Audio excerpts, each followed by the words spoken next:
오늘 이 본문은 계속 말씀드린 것처럼 두 가지의 결론 중에 후자에 관한 이야기입니다. 오늘은 베냐민 지파와 이스라엘 11지파가 하는 전쟁이 주된 내용입니다.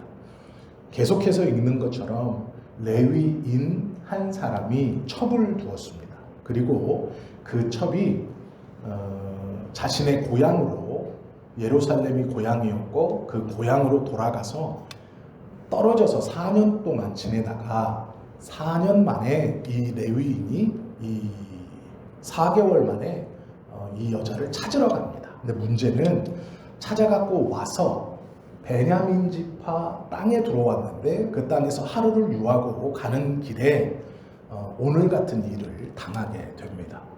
그런데 문제는 이 레위인은 정당함이 있었습니다. 무슨 정당함이 있었냐면 동성애, 즉 내가 상관을 동성끼리 당하는 이 큰 죄악보다 그 당시의 시대 상황에 맞추어 사람 대접을 받지 못하는 여성이 수치를 좀 당하는 것이 낫다. 즉 상대적 윤리감에 동성애보다는 여성이 수치를 당하는 것이 조금 더 의롭다라는 생각을 한 겁니다. 그래서 자신의 첩과 자신에게 친절을 베푼 노인의 딸 주기를 망설이지 않고 주었고, 그 밤에 자신의 첩을 구하기 위해서 동분서주하지 않고 나는 더 큰 악을 막았고 차선 가장 작은 악으로 이 시간을 넘겼으니 평안히 잡니다. 이것은 상대적인 우월감 때문이에요. 정확히 말하면 상대적 의로움입니다. 나는 저 비루한 자들과 달리 하나님의 백성이고 큰 악을 막았다. 나는 우월감에 편안히 잡니다. 이것이 하나님의 뜻이라고 생각해서 아무런 꺼리낌이 없었습니다.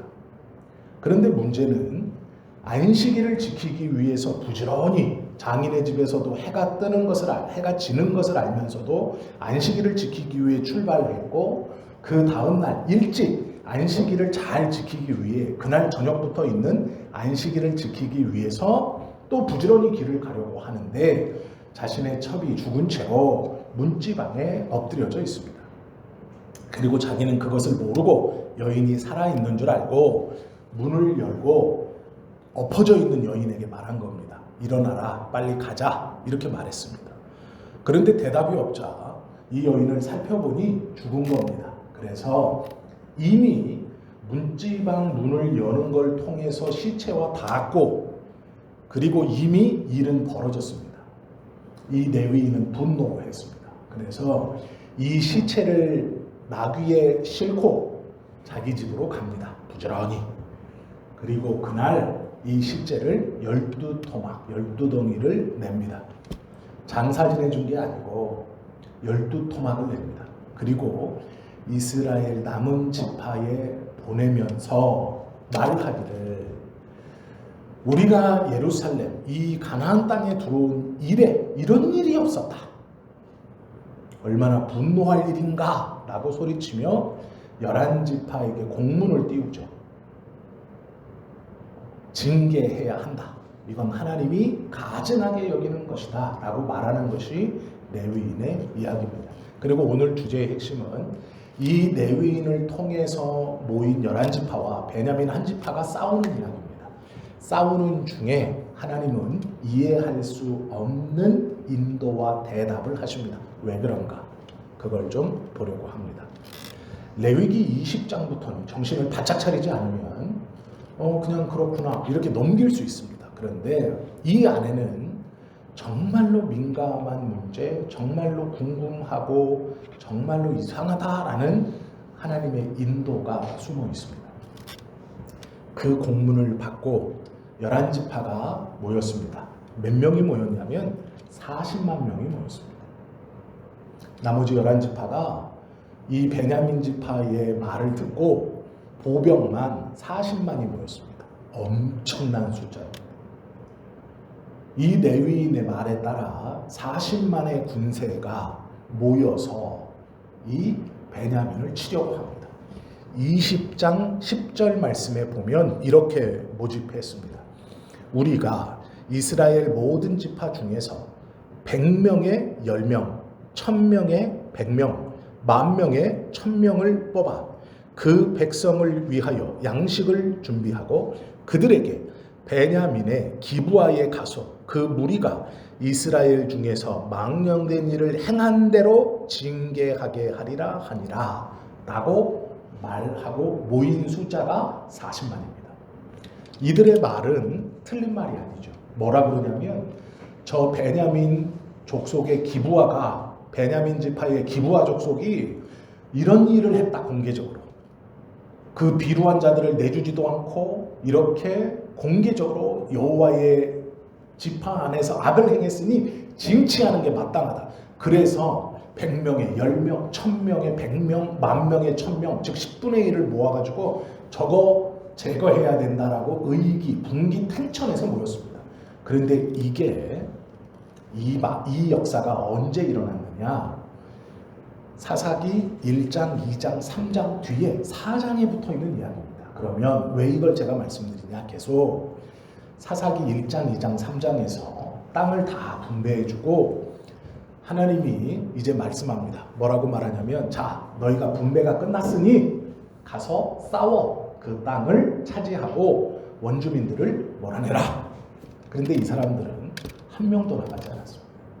한 지파도 싸울 생각이 없었습니다. 손해보는 게 두려웠고 저들하고 싸워서 피 흘리기가 두려웠습니다. 이길 수 있을까? 얘들은 강한 민족인데 여리고성과 큰 전투는 이겼지만 우리가 다 밀고 들어와서 가나안에 들어왔지만 땅을 분배받고 난 후에 저 이길 수 있을까? 아니 하나님이 좀 다 해주지. 그렇게 하나님의 명령이 떨어졌음에도 가만히 있었습니다.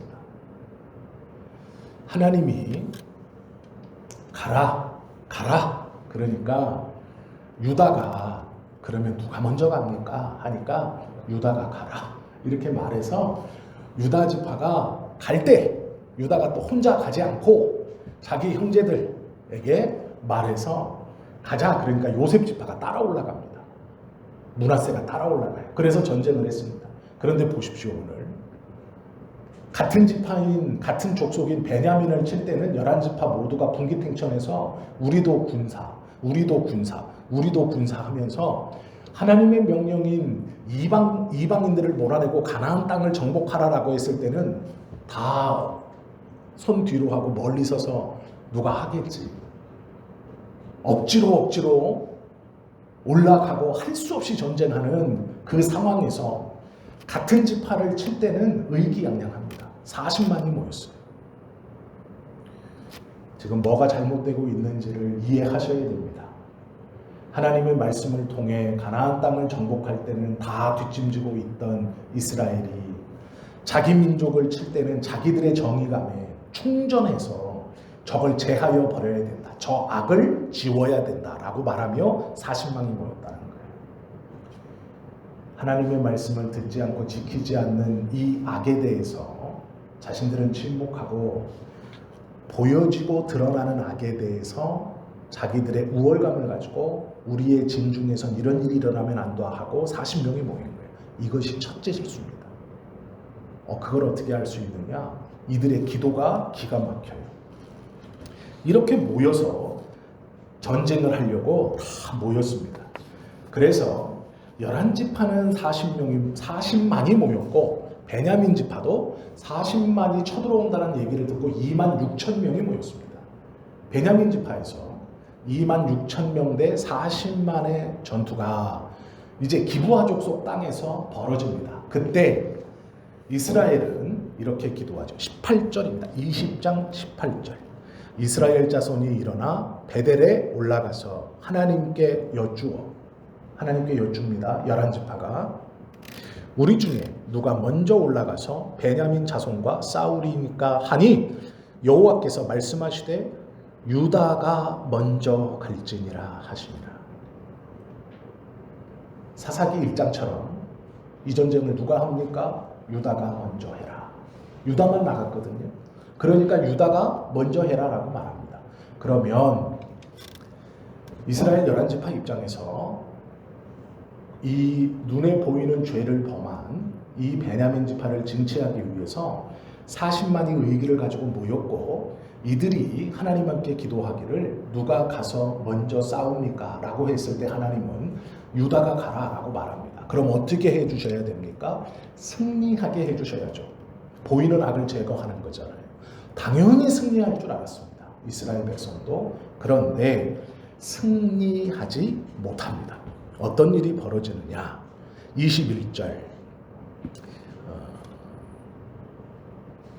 21절에 보시면 베냐민 자손이 기브아에서 나와서 당일에 이스라엘 사람 2만 2천 명을 땅에 엎드려 드렸으나 라고 말합니다. 2만 2천 명이 죽어요. 40만 대 2만 6천이 붙었는데 2만 6천이 죽습니다. 이게 무슨 얘기냐면 2만 6천 명인 이 베냐민 지파가 40만 명 11지파와 싸워서 한 사람당 한 명꼴로 죽인 겁니다. 한 사람당 한 명꼴.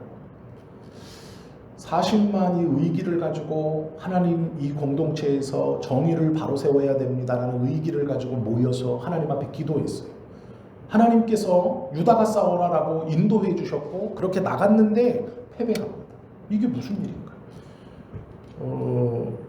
19절부터 읽어보시면 이스라엘 자손이 아침에 일어나 기브아를 대하여 진을 치니라. 이스라엘 사람이 나가 베냐민과 싸우려고 전열을 갖추고 기브아에서 그들과 싸우고자 하매. 기도했고 유다지파를 내세워라 그래서 유다지파를 앞세우고 이제 전쟁터에 들어갔습니다. 그런데 21절 베냐민 자손이 기브아에서 나와서 당일에 이스라엘 사람 2만 2천 명을 땅에 엎드려 드렸으나 첫 번째 전투 패배. 그런데 40만은 의기를 잃지 않았어요. 22절에 보시면 이스라엘 사람들이 스스로 용기를 내어 첫날 진영을 갖추었던 곳에서 다시 진영을 갖추니라. 첫 패배에 흐트러지지 않고 2만 6천 명 대 40만의 싸움에서 자신의 편 40만 쪽에서 죽었어요. 사람들이. 얼마나 죽었냐? 2만 3천 명, 2만 2천 명이 죽었어요. 그런데 용기를 냅니다.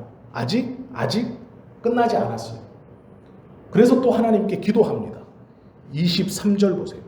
이스라엘 자손이 올라가 여호와 앞에서 저물도록 울며 첫 전투를 패배하고 날이 새도록 웁니다. 왜 졌을까? 그리고 이렇게 말하죠. 여호와께 여쭈어 이르되. 기도가 바뀝니다. 어떻게 바뀝니까?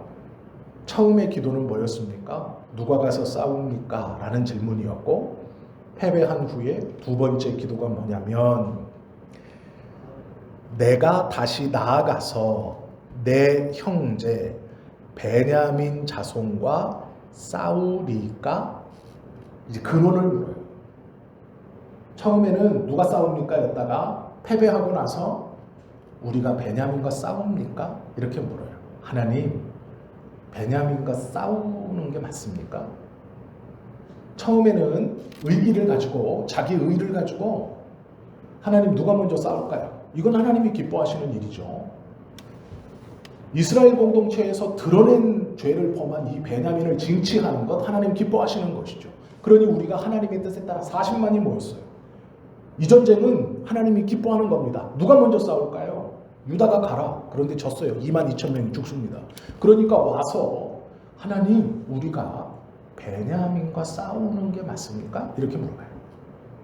기도가 바뀌었습니다. 이 미묘한 차이를 이해하셔야 돼요. 그러면 이제 자, 한 발 물러났죠. 그리고 기도도 바뀌었습니다. 그러면 어떻게 해야 되느냐? 이 전쟁이 이겨야죠. 그런데 놀라운 일이 벌어져요. 베냐민 자손과 싸우리까 하니 여호와께서 말씀하시되 올라가서 치라 하니라. 24절 그 이튿날에 이스라엘 자손이 베냐민 자손을 치러 나아가매 베냐민도 그 이튿날에 기브아에서 그들을 치러 나와 다시 이스라엘 자손 18,000명이 땅에 엎드려졌으니 다 칼을 빼는 자였더라. 또 집니다. 18,000명이 죽어요. 누가? 11지파에서. 베냐민 26,000명은 안 죽습니다. 생각해 보십시오. 이스라엘 지파에서 하나님의 뜻대로 살지 못했고 그 뜻대로 살지 못할 뿐 아니라 악을 행하고 있는 베냐민을 징치하기 위해서 나머지 11지파가 하나님의 뜻과 의기로 모였습니다. 그게 40만이에요. 그래서 40만이 2만 6천을 그냥 둘러만 싸도 죽습니다. 이론대로라면 40만 명이 2만 6천 명 둘러만 싸도 죽어요. 그런데 문제는 베냐민 지파도 뭐가 그렇게 의기양양한지 맞서 싸워 나와가지고 처음에 2만 2천 명, 그 다음에 1만 8천 명을 죽여버립니다. 두 번의 전투를 치르면서 2만 6천의 베냐민이 40만의 이스라엘을 물리치는 걸 봐요. 두 번이나. 그런데 첫 번째 기도에서는 그들이 교만하게도 자기의 의를 가지고 베냐민을 쳐야 한다 해서 하나님 앞에 기도하기를 누가 나가서 먼저 싸웁니까? 유다가 갈지니라 졌어요. 그래서 깨닫습니다. 아, 이거 뭔가 잘못됐다. 그래서 하나님께 두 번째는 물어요. 우리가 베냐민과 싸우는 게 맞습니까? 그랬더니 올라가 치라 라고 얘기하세요. 응답이 또 왔어요. 그래서 올라갔는데 이번에는 18,000명이 죽습니다. 도대체 뭐가 잘못인가? 불의를 행하고 있는 베냐민을 거룩한 지파에서 제하려고 하는 이 전쟁에 기도하지 않은 것도 아니고 처음에는 교만함으로 그래 묻지도 않고 누가 올라갑니까? 이 전쟁은 당연한 거다라고 생각해서 한 게 실수라면 두 번째는 그 실수를 발판 삼아서 정신 차리고 싸우는 게 맞습니까? 라고 물었어요. 그리고 분명히 하나님이 올라가 치라 하셨어요. 그런데 또 졌습니다. 이해가 안 되죠. 첫 번째는 그렇다 쳐. 그래. 첫 번째는 이해할 수 있어. 그런데 두 번째는 왜? 라는 거예요. 두 번 다 하나님이 응답하셨거든요. 왜 도대체 이런 일이 벌어질까가 질문이에요. 첫 번째는 의기 때문에 그랬다고 해도 두 번째는 아니잖아요. 정신 차린 것 같잖아요. 물러섰지 않습니까?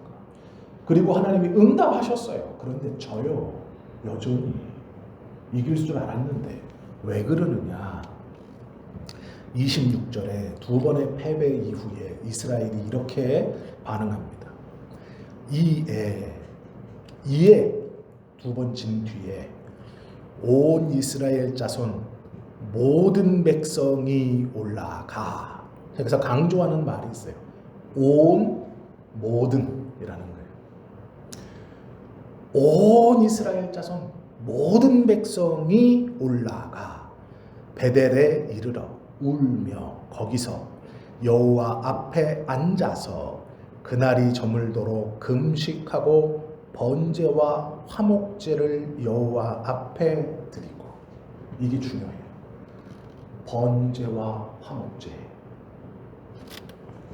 이 구절에서 강조하는 건 온 모든이라는 거예요. 그리고 이 온 모든 이스라엘 백성이 베델로 올라가서 금식하면서 통곡하고 하는 일이 뭐냐면 번제, 우리의 죄를 용서해 주십시오. 그리고 화목제, 용서 받았으니 하나님과 우리의 관계가 화평케 되었다라는 제사를 드립니다. 베냐민과의 전쟁을 치르며 자신들의 기준으로 첫 번째는 분기 탱천에서 하나님 앞에 옳다 하는 걸 당연하다고 생각했어. 악을 제하러 왔다. 이건 무조건 이기는 전쟁. 쟤들은 2만 6천, 우리는 40만. 붙었는데 졌어요. 대패했습니다. 2만 2천 명이 죽은 건 대패입니다. 그런데 그리고 나서 정신을 차렸어요. 아, 우리가 잘못했지. 그래, 같은 민족인 베냐민을 치는데 묻지도 않고 당연히 내 의기와 내 정당함으로 하나님을 끌어들여서 하나님, 누가 가서 싸울까요? 아, 이게 교만이었구나. 그러면 다시 물어보자. 정확히 해보자. 하나님, 베냐민과 싸우는 게 맞습니까? 맞다. 올라가 쳐라. 야, 이제 됐다. 올라갔는데 18,000명이 죽어요. 그리고 정신을 차립니다. 잘못됐구나. 내 의기를 가지고 나아간 것도 잘못, 물러섰다고 생각한 것도 잘못. 그럼 뭘 해야 됩니까? 도대체 뭘 해야 이 전쟁에서 이길 수 있고 하나님의 뜻이 어디 있느냐? 앞에서도 기도하고 두 번째도 기도했고 앞에는 그래 교만했다고 쳐. 뒤에는 하나님의 뜻대로 물었는데 근원적인 거 있는데 왜 지게 하시나? 그리고 알게 됩니다. 뭘 알게 되느냐? 온 이스라엘 자손이 다 통곡하면서 하나님 앞에 번제를 드려요. 우리의 죄를 용서해 주십시오. 이게 첫 번째예요. 제일 앞선 전쟁, 베냐민과의 전쟁을 징치하러 일어섰을 때 40만이 모였을 때 그들은 자기가 하나님의 말씀에 순종하지 않았다는 것, 가나안 땅의 정복 전쟁에서 너희가 분배받은 땅의 원주민들을 몰아내라 했을 때 아무도 나서지 않았다는 걸 기억했어야 돼요. 그걸 기억하지 못했습니다. 그리고 베냐민 지파를 치는 그 의기만을 앞세워 모였어요. 그게 잘못이에요. 이게 첫 번째 잘못입니다. 그래서 쳤어요. 그리고 물러났습니다. 하나님 앞에 또 기도합니다. 이 전쟁이 올바른 것입니까? 한 발 물러서서 회개했어요. 그랬는데 또 져요. 이건 도대체 한 발 물러서는데 왜 지는가? 그런데 이스라엘 백성이 하는 일이 다 모여서 하나님 앞에 회개하고 번제를 드립니다. 우리의 죄를 용서해 주십시오. 이게 중요해요. 그리고 화목제를 드려요. 하나님과 우리가 화해했다라는 것. 이렇게까지 하고 어떤 일이 일어나느냐? 27절 이스라엘 자손이 여호와께 물으니라. 그때에는 하나님의 언약궤가 거기 있고 아론의 자손인 엘르아살 아들 비느하스가 그 앞에 모시고 섰더라. 이스라엘 자손들이 여쭙기를 우리가 다시 나아가, 호칭이 바뀌죠. 내 형제 베냐민 자손과 싸우리까 말리까 하니 여호와께서 이르시되 올라가라. 내일은 내가 그를 내 손에 넘겨주리라 하시니라. 그 전까지는 안 줬다는 거예요. 분명하게 묻고 분명하게 대답합니다. 어떤 이후에? 번제와 화목제를 드린 이후에. 이걸 깊이 묵상하시고 하나님의 뜻이 무엇인가를 깨닫고 붙들어야 돼요. 뭐가 중요한가? 의기가 중요한 것이 아니고 내 기준에 물러섬이, 내 기준에 겸손이, 내 기준에 하나님의 뜻이 이거지라는 게 중요한 게 아니고 하나님이 원하시는 것이 있어요. 번제와 화목제를 드린 후에 그들이 베냐민을 바라보는 시각이 바뀌어요. 그전에는요, 베냐민 것들이었어요. 저것들 죽여야 돼, 다 죽여야 되는 거예요. 저 2만 6천 명뿐만 아니라 저 군사 맞서 싸우러 나온 2만 6천 명뿐만 아니라 베냐민 전체를 싹 죽여야 되는 거예요. 그냥 원수예요. 저거는 진멸해야 돼요. 내 의가 살아있고 내가 살아있을 때 저 원수는 하나님의 백성도 아니에요. 그것도 잊어버렸어. 내 형제 잊어버렸어. 그거 상관없어. 지금 빨리 밟아서 싹 죽여야 되는 거예요. 완전히 우리 지파에서 파내야 되는 거예요. 우리 족속에서 12지파에 들어오면 안 되는 거죠. 그런데 하나님 앞에 번제를 드리며 깨달아요. 화목제를 드리며 회복돼요. 하나님과의 관계가. 그러고 났더니 질문이 달라졌어요. 하나님, 그 배경을 법궤도 있고 제사장이 모시고 섰다. 아주 근엄하게 만들어줘요. 배경 설명을 합니다. 다시. 그리고 나서 이스라엘 백성이 묻는 물음이 달라졌어요. 하나님, 내 형제 베냐민과 뭘 기억하게 됐어요? 형제라는 걸 기억하게 됐어요. 그전에는 그냥 베냐민 것들이요. 저거 다 죽여야 돼. 싹을 남기면 안 돼. 분노만 있어요. 오름만 있어요. 그런데 하나님 앞에 번제와 화목제를 통해서 깨닫는 하나는 형제라는 걸 깨달아요. 내 형제 베냐민과 싸우는 것이 하나님의 뜻입니까? 라고 물었더니 하나님이 뭐라고 그러냐? 싸워라. 내가 오늘 너희들에게 베냐민을 주겠다라고 말씀하시죠. 그리고 나서 전쟁이 붙습니다. 이스라엘 자손이 기브와 주위의 군사를 매복하니라. 작전이 바뀌었어요. 이스라엘 자손이 셋째 날에 베냐민 자손을 치러 올라가서 전과 같이 기브와에 맞서 전열을 갖추매.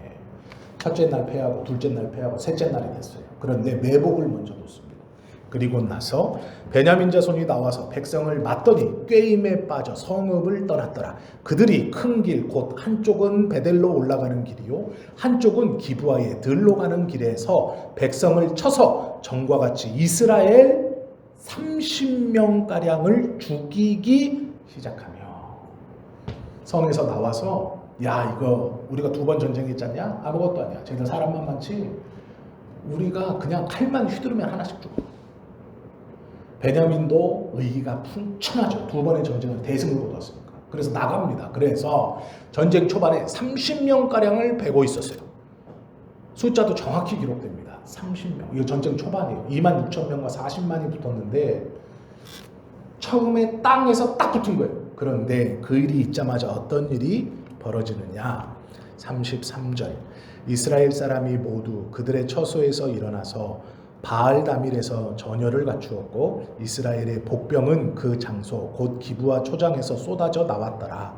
온 이스라엘 사람 중에서 택한 사람 10,000명이 기브아에 이르러 침에 싸움이 치열하나 베냐민 사람은 화가 자기에게 미친 줄을 알지 못하였더라. 여호와께서 이스라엘 앞에서 베냐민을 치심해 당일에 이스라엘 자손이 베냐민 사람 25,100명을 죽였으니 다 깔을 빼는 자였더라 라고 말해요. 26,000명 중에 싹 죽이고 600명 남겨놓은 거예요. 이제 다 죽였어요. 앞뒤로 쳐서 샌드위치 전략으로 싹 죽였어요. 그런데 그 전쟁의 승리에서 여호와께서 베냐민을 치셨다라고 말해요. 40만이 친 게 아닙니다. 정신 바짝 차린 37만이 친 게 아니에요. 정신 바짝 차린 36만 명 이스라엘군이 베냐민을 쳐서 죽였다고 말하지 않고 그들은 그럼에도 불구하고 전쟁에서 지고 있었어요. 붙었는데 30명이 죽어갔습니다. 이길 수 있는 상대가 아니에요. 베냐민을 이길 수 있는 군사의 역량이 안 됩니다. 그런데 여호와께서 베냐민을 치셨다라고 말해요. 그리고 앞뒤로 포위하는 전략을 써서 베냐민을 죽입니다. 몇 명이 죽였냐? 25,100명을 죽였대요. 자, 전쟁에서 대승했습니다. 원래는 싹 죽여야 돼요. 이스라엘의 각오가 처음에는 그랬습니다. 이 악을 제하여 버려야 한다라고 말했어요. 그런데 하나님 앞에서 번제와 화목제를 드리며 베냐민을 형제라고 인식했어요. 그리고 600명을 남겨뒀습니다. 그리고 이 베냐민을 완전히 제거할 수 없는 형제라는 걸 알게 돼요. 그런데 이스라엘이 또 엉뚱한 맹약을 냈습니다. 무슨 맹약을 냈냐면 우리가 하나의 법을 세우자. 이 패역한 베냐민에게 우리의 딸들을 주지 말자. 이렇게 말해요. 600명을 남겨놓으면 얘들은 이제 남자만 600명이니까 고사됩니다. 지파가 없어지게 생겼어요. 내 형제인데 그러니까 자비를 베풀어야 돼요. 그런데 약속했어요. 뭐라고 약속했냐? 우리 11지파는 베냐민 지파에게 딸들을 주지 말자. 약속해버렸어요. 그런데 또 이 베냐민은 이스라엘 족속이기 때문에 이방인들과 혼인하는 거 법적으로 금했어요. 하나님. 그럼 이제 어떻게 해야 돼요? 방법이 없어요. 그러니까 방법을 찾아요. 무슨 방법을 찾느냐? 이스라엘이 다시 옛날로 돌아갑니다. 전쟁하기 전으로 돌아가요. 그래서 누구를 찾느냐? 야, 이 전쟁에 군사를 보내지 않은 족속을 찾아라. 찾아요. 40만 명 모집할 때 군사를 보내지 않고 손 팔짱 끼고 구경한 족속이 누구냐? 찾아요. 그래서 그 족속을 잡아냅니다. 그리고 그 족속을 다 죽여요. 다 죽여서 너희는 왜 이 거룩한 전쟁에 들어오지 않았느냐? 팔짱 끼고 있느냐? 너희는 우리 족속 될 자격이 없다 해서 처녀 400명을 남겨놓고 싹 죽입니다. 그렇게 해서 베냐민 지파 남자 여성 600명과 그 전쟁에 참여하지 않은 지파 여성 남자를 알지 못하는 여자 처녀 400명을 남겨놓고 둘이 짝을 맺어줘요. 그런데 문제는요. 200명이 비네요. 이거 어떻게 해결해야 돼? 야, 얘들을 그 남자를 알지 못하는 여자 숫자를 세워보니까 400명밖에 안 돼. 이거 어떻게 해야 돼? 그럼 200명은 죽여? 아니면 어떻게 해? 그래서 또 뭐라 그러냐면 베냐민 지파 600명을 모아놓고 야, 너 부인 없는 애들 이쪽으로 빠져. 400명은 1대1로 매칭시켜서 400명은 부인을 갖게 됐어요. 전쟁에서 패한 다음에. 근데 200명이 남았어요. 그러니까 이 사람들한테 뭐라 그러냐면 우리는 법을 세웠다. 니네한테는 두 가지 법이 있는데 하나, 하나님께서 말씀하신 이방 여인과는 혼인하지 말아라. 무조건 지켜야 된다. 또 하나, 우리끼리 법을 세웠다. 너희들한테는 딸을 주지 않기로. 이 법을 어길 수는 없다. 우리는 공동체 매약이니까. 그러면 너희가 우리 중에 능력껏 마음에 드는 여자 200명을 납치해가라. 그러면 내가 준 건 아니니까. 이해가 되시죠? 그렇게 해서 베냐민 지파에 남은 200명의 남자들이 자기 지파에서 마음에 드는 여성 200을 납치해갑니다. 그러니까 납치 당하는 줄 알고 눈 뜨고 주는 거예요. 그건 내가 준 건 아니니까. 법을 어긴 건 아니니까. 그렇게 해서 베냐민 600명이 살아나요. 가족을 이루고 지파가 유지가 됩니다. 이게 사사기 초반에 일어났던 일이에요. 사사기는 하나님이 없는 시대가 어떤 시대가 되는지를 말하고 있어요. 하나님이 없으면 믿는다고 하지만 자신의 의와 자신의 생각대로 살아요. 자신의 의로 정의를 세운다는 비교점을 가지고 내가 더 의에 있고 이 사람이 낮으니 그걸로 찌르는 도구로 삼아요. 그런데 자기를 돌아보지 못해요. 자기를 돌아보아도 금방 다시 하나님의 말씀을 자기의 기준, 내 형편에 맞추어서 가감해요. 600명을 남겨놓는 것, 전쟁에 참여하지 않은 족속을 싹 죽이고 400명의 처자를 데려다가 니네 살아라. 200명이 부족하네. 우리는 약속했지. 이 약속을 질 수는 없으니까 너희가 알아서 납치해라. 모른 척 해줄게. 그렇게 200명의 딸들이 납치당하고 요 600명 베냐민이 살아가요.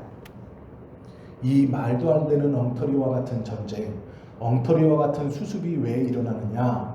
하나님 없이 종교가 타락하고 윤리가 타락할 때 벌어나는 일이에요. 자신들의 기준에 맞추어 하나님의 기준을 낮추고 절대 기준인 하나님의 뜻을 자신의 생각과 기준에 끌어내려서 낮추어 적용하는 거예요. 레위인이 먼저는 그렇게 시작해요. 나는 저 비루한 자들보다 의롭다. 그러니 자신의 첩의 시체를 열도토막 내서 보내는 거예요. 얘들 물리쳐야 된다. 레위인이 첩을 얻은 것부터가 잘못인데 그건 생각하지 않아요. 나는 저들보다 의롭다는 거예요. 상대적 우월감이 자신을 지배해요. 이게 나의 종교의 오름이에요. 11지파는 마찬가지예요. 그래? 자기들이 근본적인 하나님의 말씀, 이스라엘 땅을 정복하여서 이방인을 몰아내고 약속의 땅의 주인이 되라 라고 했을 때는 머뭇거리고 전쟁에 참여하지 않더니 해볼 만한 것, 이름 내는 것, 들여진 악을 징치하는 것에 대해서는 같이 분개해서 40만이 모이고 하나님께 잘못된 기도를 합니다. 내 의와 계획을 성취하고 이루기 위해 하나님을 끌어들여요. 누가 나가서 싸웁니까? 유다가 가라. 네 했는데 쳐요.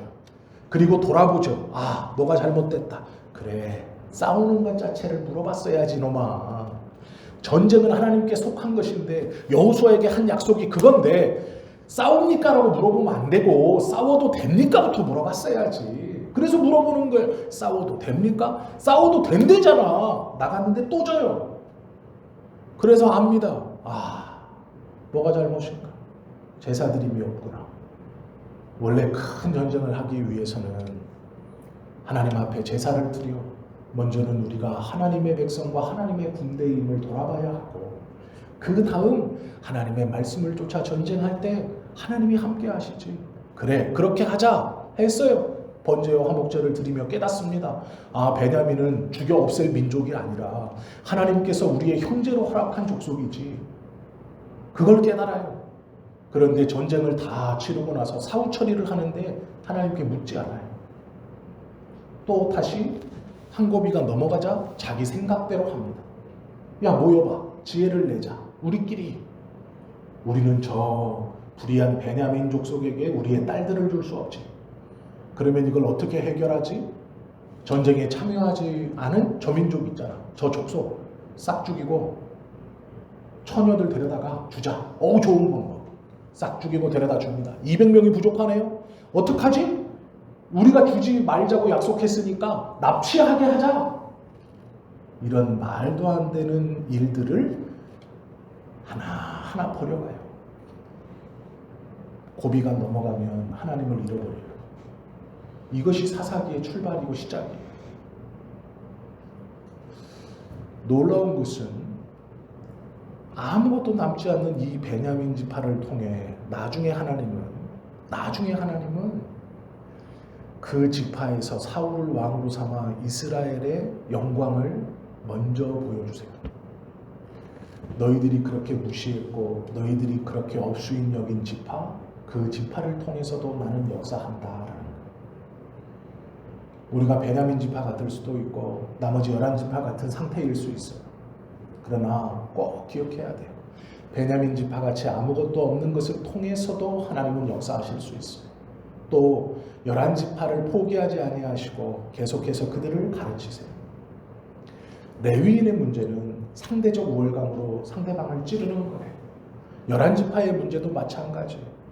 상대적 우월감으로 찌르다 문제 앞에서, 해결되지 않는 문제 앞에서 하나님께 돌아온 것처럼 보이지만 또 다시 그 문제가 해결되자마자 하나님을 잃어버리고 자기의 방법대로 해결해 가려고 하는 거예요. 성경을 보시면, 성경의 이야기들을 가만히 보시면 바울의 이야기가 있어요. 바울이 자신을 죄인 중에 괴수라고 말합니다. 바울은 과거에 예수님을 믿는 자들을 잡으러 다녔던 사람이에요. 그런데 그가 다메섹에서 예수 그리스도를 만나고 변화된 후에 예수님이 하나님의 아들이시고 우리의 구원자시라는 걸 전하는 일에 목숨을 바치기 위해 충성합니다. 그리고 그가 하나님의 말씀을 지키기 위해 얼마나 노력하며 살았는지 그 당시에 모든 사람은 다 알고 있어요. 그래서 바울의 말이 힘이 있었어요. 그런데 그런 바울이 다른 사람을 책망하기 전에 자기 자신을 돌아보면서 상대적 우월감이 아니라 하나님 앞에 이미 바울은 깨끗게 되었습니다. 바울의 깨끗한 수준이 어느 정도였냐면 로마 황제에게 제사를 드리고 나온 음식, 이방신에게 제사를 드리고 나온 음식을 먹어도 마음에 꺼리낌이 들지 않는 정도예요. 아무것도 아니다. 그것으로 걸림이 되지 않는다. 그러나 내가 그것을 먹는 모습을 보고 다른 믿음을 가진 초신자가 상처를 받는다면 나는 죽을 때까지도 고기를 먹지 않겠다라고 말할 정도예요. 나는 깨끗하지만 그를 위해서 내가 먹지 않겠다. 굉장한 수준이죠. 이건 자유로운 자만 할 수 있는 고백이에요. 바울은 그만큼 자유롭고 성숙했고 깨끗했어요. 그런데 이 자유롭고 성숙한 바울이 하나님 앞에 나아가 자신의 삶을 돌아보면 그의 깨끗함 속에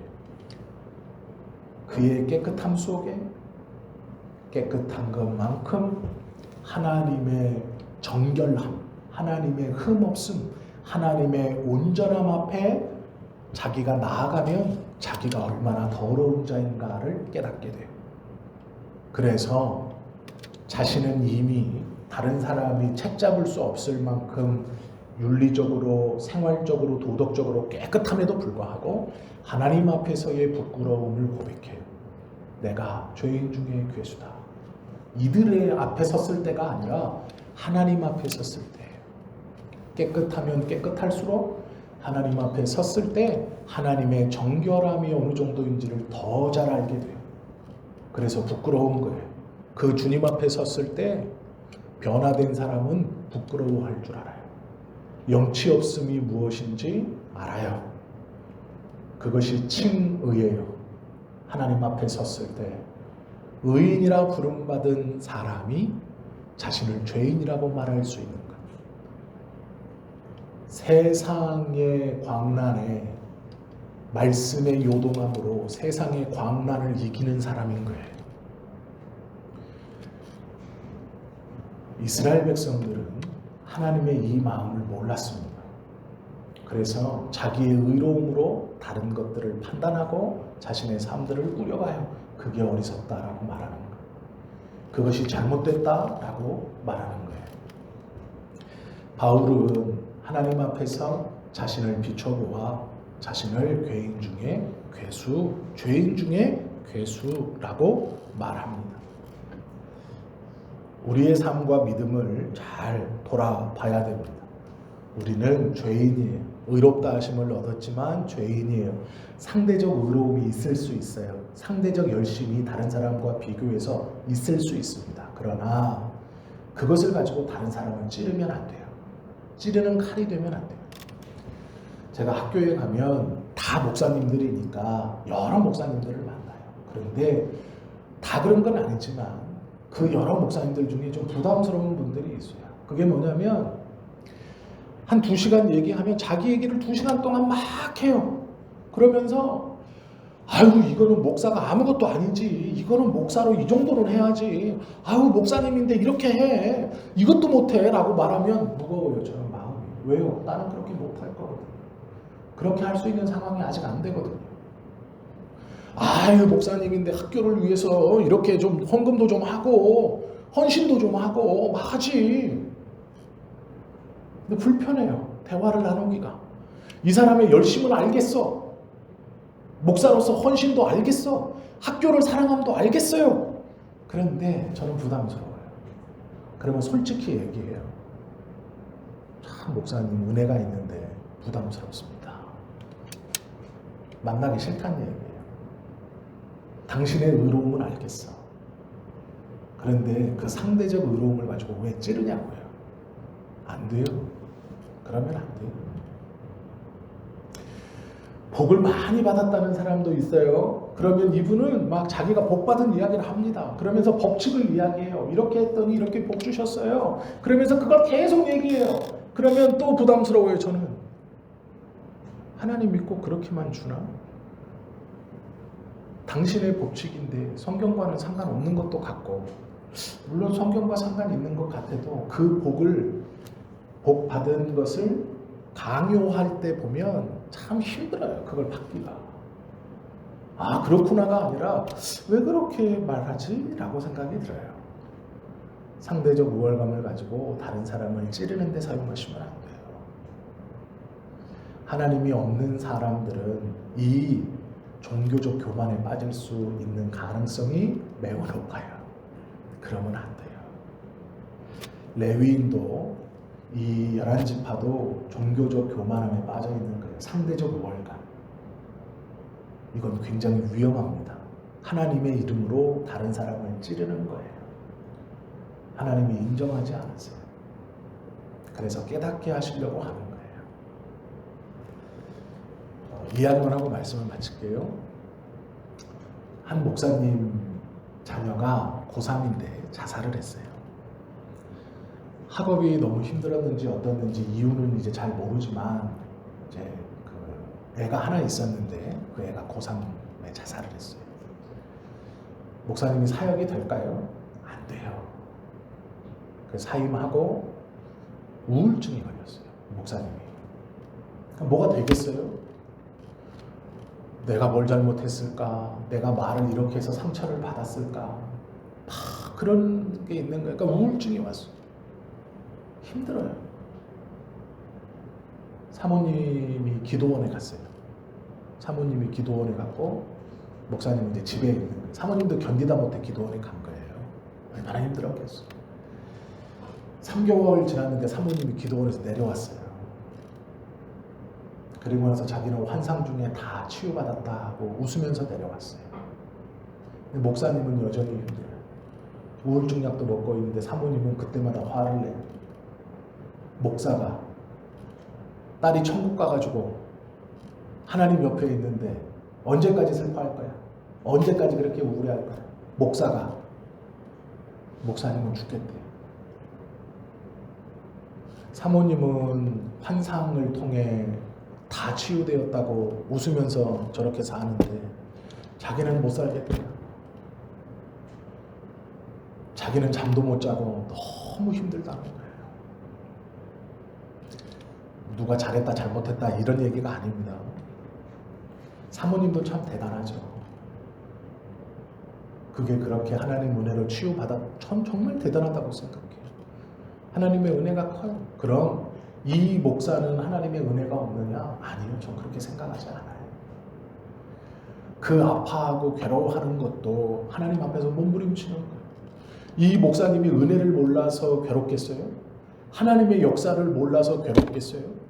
그렇게 회복되어서 저렇게 살아가는 사모가 잘못됐다는 건 아니에요. 은혜가 있고 이 목사님도 몸부림치며 사는 거예요. 그러면 지혜로운 사모라면 목사님이 일어설 수 있도록 지지해주고 용기를 북돋아줘야죠. 목사가 돼서 그걸 못 이겨? 나와. 나는 기도원 가서 환상을 봤어요. 우리 딸이 천국에서 기뻐하고 있더라고. 그런데 목사가 돼가지고 우울증약 먹고 병원 다니고 잠 못 자고 그렇게 하면 되겠어? 하나님을 믿는 사람이야. 이게 찌르는 거예요. 왜 그렇게 해요? 하나님의 은혜를 가지고 왜 다른 사람을 죽여요? 왜 다른 사람을 찔러요? 이스라엘 백성이 똑같아요. 하나님의 이름으로 그 종교로 찌르는 거예요. 어리석은 겁니다. 하나님이 없는 삶이 어쩌면 사사기에서 하나님이 없는 삶이 어떤 일이 벌어지는가를 보여주는 이 이야기가 우리의 이야기예요. 우리가 자칫 잘못하면 종교적 우월감과 상대적 우월감으로 다른 사람을 찔러요. 하나님의 은혜의 이름으로. 그러면 안 돼요. 그건 하나님이 기뻐하시는 것이 아니에요. 나를 돌아보아서 하나님 앞에 겸손하고 사람 앞에 당당한 것은 다른 사람을 무시하는 당당함이 아니에요. 다른 사람을 살리고 이해하고 품어주는 당당함이에요. 하나님이 이스라엘 백성들에게 원했던 것이 그거예요. 바울이 감옥에 갇혔습니다. 그때 바울이 감옥에 갇혔다는 얘기를 듣고 바울의 대적자들이 열심히 복음을 전해요. 왜 전하냐면 바울의 영향력과 바울의 자리를 뺏고 싶었어요. 그래서 열심히 전합니다. 근데 그걸 보니까 안 입고 온 거예요. 아니 바울이 감옥에 갔다고 그 빈자리를 노려서 쟤들이 저렇게 이 교회 가서 복음 전하고 저 교회 가서 복음 전하고 바울이 없으니까 그 자리 차지하려고 영향력을 막 부리고 싶어서 사람들을 휘어잡고 싶어서 이곳에 가고 저곳에 가고 막 전하니까 그게 안 입고 와가지고 편지를 써요. 그런데 바울이 그 편지를 받고 괜찮다. 이렇게 하나 저렇게 하나 전해지는 것은 그리스도니. 내가 그리스도의 전함을 위해서 부름을 받았는데 내가 감옥에 들어옴으로 이들이 열심을 내 어떤 마음이든지 열심을 내어 그리스도를 전하는 것은 내가 원래 부름을 받았던 이유이다. 그러니 내가 감옥에 왔다. 그리고 그걸 위해 복음이 더 열심히 전한다. 그건 내가 부름받은 이유이기도 하다라고 말해요. 이게 근본이에요. 내가 감옥에 간 것도 내 눈을 현혹시키는 것이고 저들이 내 자리를 뺏는 것도 내 눈을 현혹시키는 거예요. 그럼 근본이 뭐예요? 예수가 그리스도라는 걸 전하는 것이라는 거예요. 내가 그것 때문에 부름받았다는 것이에요. 성숙한 사람은요. 근본이 무엇인지 알아요. 하나님이 나를 부르신 근원적 이유, 하나님이 나를 선택해서 은혜 주시를 근원적 이유, 그걸 가지고 다른 일을 상처 주는 게 아니라 나를 부르신 이유가 나의 삶에 어떠함, 내 생각에 플러스의 삶을 통해 전파되어도 감사하고 내 삶에 마이너스, 나는 마이너스 같지만 그것을 통해 하나님의 일이 이루어지는 것에 대해서 감사하는 거예요. 이것이 성숙한 자이고 예수님을 온전히 믿는 자의 삶이에요. 사사기에서는 이런 일을 찾아볼 수 없습니다. 왜요? 사사기는 하나님이 없는 백성들의 이야기이기 때문이에요. 그래서 바울의 말을 빌리고 바울의 이야기를 드리는 거예요.